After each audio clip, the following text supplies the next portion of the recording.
Hello everyone, this is Himani Chaudhary. Welcome to my YouTube channel Law Boost. Today I am going to tell you about offenses affecting the human body, जिसमें most importantly culpable homicide and murder के बारे में आज हम discuss करने वाले हैं, जो कि सभी एग्जाम्स के लिए LLB, BA LLB और सभी लीगल लो कॉम्पिटिटिव एग्जाम्स के लिए बहुत इंपॉर्टेंट होता है. So in this video we will discuss about a deep introduction. इसमें हम पढ़ेंगे what do we mean by homicide, types of homicide, और इसमें हम पढ़ेंगे डेफिनेशन कल्पेबल होमिसाइड की, एंड मर्डर की डेफिनेशन हम अपनी नेक्स्ट वीडियो में कवर करेंगे. So let's start. The word homicide has been derived from the Latin term homi means man and pseudo means cut. It literally means killing of a human being by another human being. So firstly हमें अगर culpable homicide का मतलब समझना है तो पहले हमें homicide का मीन्स समझना होगा. तो इसका सिंपल मीनिंग होता है killing of a person by another person. And homicide are of two types, lawful homicide and unlawful homicide. जो लॉफुल होमिसाइड है वो पनिशेबल नहीं होते हैं, जैसा कि आपने पढ़ा भी होगा. जो chapter 4 of IPC general exceptions हैं वो सारे कवर होते हैं लॉफुल होमिसाइड में. जैसे कि फॉर एग्जांपल सेक्शन 100 हुआ, जब राइट ऑफ प्राइवेट डिफेंस आता है हमारा to our prevent our body, and section 103 जो कि प्रॉपर्टी के लिए राइट ऑफ प्राइवेट डिफेंस होता है, जिसमें कॉजिंग डेथ भी कर सकते हैं हम. Second, unlawful homicide is of the following types. जो अनलॉफुल होमिसाइड आते हैं वो कौन कौन सी कैटेगरी के आते हैं, जो कि हम आगे डिस्कस करेंगे. उसमें आएगा culpable homicide not falling in the category of murder, section 299. Culpable homicide under the category of murder, section 300. Death by a rash or negligent act, section 304A. Dowry death, section 304B. Commission of suicide by a child or insane person while abated, section 305. Suicide bye a person while abetted, section 306. सो ये एक deep introduction है. हम आगे क्या पढ़ने वाले हैं अगली आने वाली वीडियो में. अब गाइज मैं आपको मोटा मोटा बताऊंगी. अब जो आपको मेरे नोट्स मैंने दिखाए हुए हैं आप वीडियो पॉज करके इसे कॉपी कर सकते हैं. सो लेट्स स्टार्ट. कल्पेबल होमिसाइड की हम आगे डेफिनेशन पढ़ेंगे. Section 299 defines culpable homicide. जो सेक्शन 299 है IPC का, वो कल्पेबल होमिसाइड को डिफाइन करता है. देखिए कल्पेबल होमिसाइड और मर्डर के डेफिनेशन में ज़्यादा डिफरेंस नहीं नज़र आएगा, बहुत माइनर डिफरेंस नज़र आएगा. तो इसके लिए इसके डेफिनेशन को बहुत आराम से दिमाग से पढ़ने की ज़रूरत है. So please focus on this. Culpable homicide, whoever causes death by doing an act, जो भी कोई डेथ कोज करता है किसी पर्सन की कोई एक्ट डन करके with the intention of causing death, या तो उसकी इंटेंशन होती है उसकी डेथ कोज करने की, और या the intention of causing such bodily injury, या उसकी इंटेंशन होती है, उसका आशय होता है ऐसी बॉडली इंजरी कोज करने का, उसको क्रिएट करने का, as is likely to cause death, जो उस पर्सन की डेथ कोज कर दे, जो उस पर्सन की मृत्यु कारित कर दे. थर्डली, और या विद द नॉलेज, या वो कोई ऐसा एक्ट डन करे उस नॉलेज के साथ that he is likely by such act to cause the death, कि उसे इस बात का पता हो कि जो वो एक्ट करने जा रहा है उससे दूसरे पर्सन की डेथ कोज हो सकती है. Commits the offence of culpable homicide, वो कल्पेबल होमिसाइड कोज कर देता है. जैसे कि आप एक एग्जाम्पल देखिए, उससे आपको बहुत क्लियरली समझ में आ जाएगा. जैसे कि for example, A knows Z to be behind a bush. A को पता है कि जो जेड है वो झाड़ियों के पीछे है. B does not know it, लेकिन जो बी है उसे ये नहीं पता था. ए इंटेंडेड टू कोज और knowing it to be likely to cause जेड्स डेथ. जो ए है वो इंटेंशन थी उसकी कि वो जेड की डेथ कोज करे. Induces B to fire at the bus, उसने बी को इंड्यूस किया कि वो बश को झाड़ियों के पीछे फायर करे। B fires and kills Z, B ने फायर कर दिया जिससे कि जेड की मृत्यु कारित हो गई।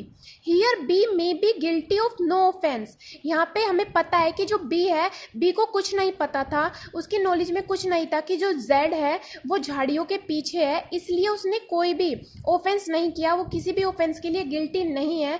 लेकिन ए को सब कुछ पता था, उसकी इंटेंशन भी थी, तो इसलिए A has committed the offence of culpable homicide. जो ए है उसने कल्पेबल होमिसाइड को ऑफेंस कमिट कर दिया है, जो कि सेक्शन 299 में कवर होता है। ए नेक्स्ट एग्जाम्पल देखिए, A by shooting at a fowl with the intent to kill, fowl मतलब एक तरीके की चिड़िया, एंड स्टील इट, और उसे चुराना चाहता था, किल्स बी, उसने बी को मार दिया। हु इज बिहाइंड अ बश, उसे नहीं पता था, वो फॉल पे शूट कर रहा था और उसे मारकर उसे चुराना चाहता था, लेकिन उसने गलती से जो कि बी झाड़ियों के पीछे छुपा हुआ था उस पर फायर कर दिया, जिससे कि बी किल हो गया। A not knowing that he was there here although A was doing an unlawful act, यहाँ पे पता है हमें कि ए ने अनलॉफुल एक्ट किया है, उसने बी को मारा है, लेकिन he was not guilty of culpable homicide as he did not intend to kill B. देखिए यहाँ पे क्या कहा है, did not intend to kill B, उसकी कोई इंटेंशन नहीं थी।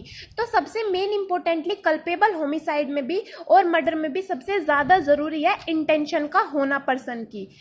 To cause the death by doing an act that he knew was guilty to cause death, तो इसमें क्या कह रहा है कि उसकी कोई इंटेंशन ही नहीं थी कि वो बी की मृत्यु कारित करे या उसको कोई ऐसा एक्ट कमिट करे जिससे कि उसकी मृत्यु कारित हो जाए। वो सिंपली एक विदाउट इंटेंशन सिर्फ एक बर्ड को किल करना चाहता था और उसे चुराना चाहता था।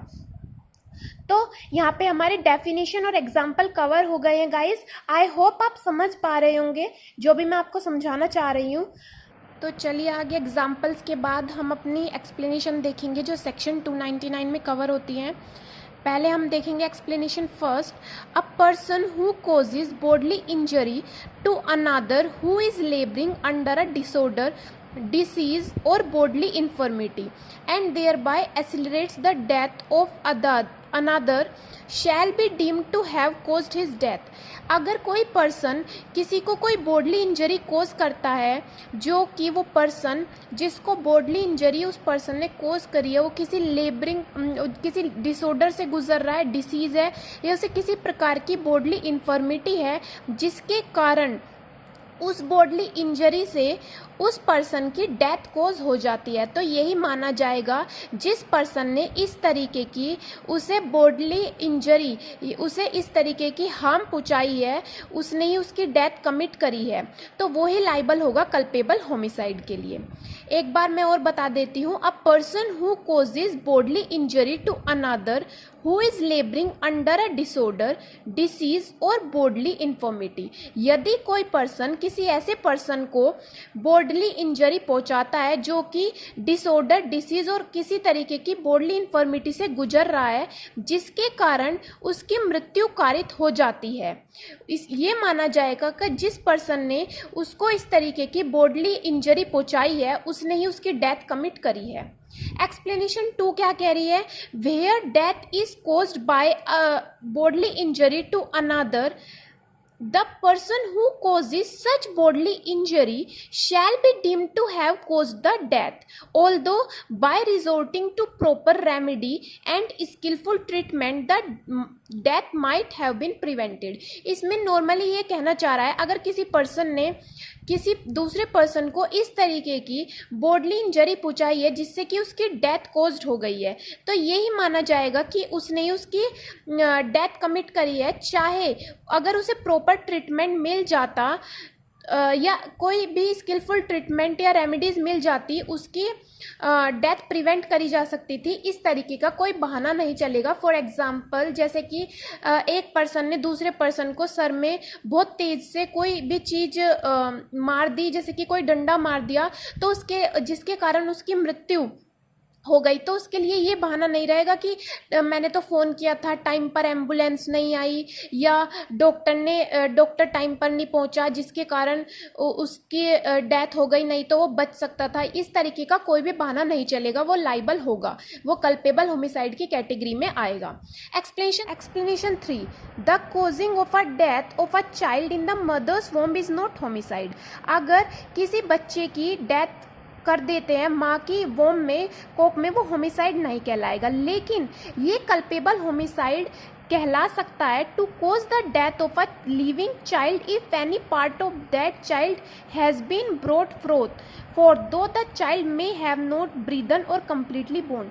यदि माँ की वोम में से अगर बच्चे का एक भी पार्ट बाहर आ गया, जैसे कि उसकी एक उंगली तक या उसका एक हाथ भी बाहर आ गया और उसके बाद हमने उसकी डेथ कोज कर दी, तो वो कल्पेबल होमिसाइड की कैटेगरी में आएगा, चाहे वो बच्चा कम्प्लीटली बोर्न हुआ हो या उसने कम्प्लीटली सांस ली हो या ना ली हो, वो कल्पेबल होमिसाइड की कैटेगरी में आ जाएगा।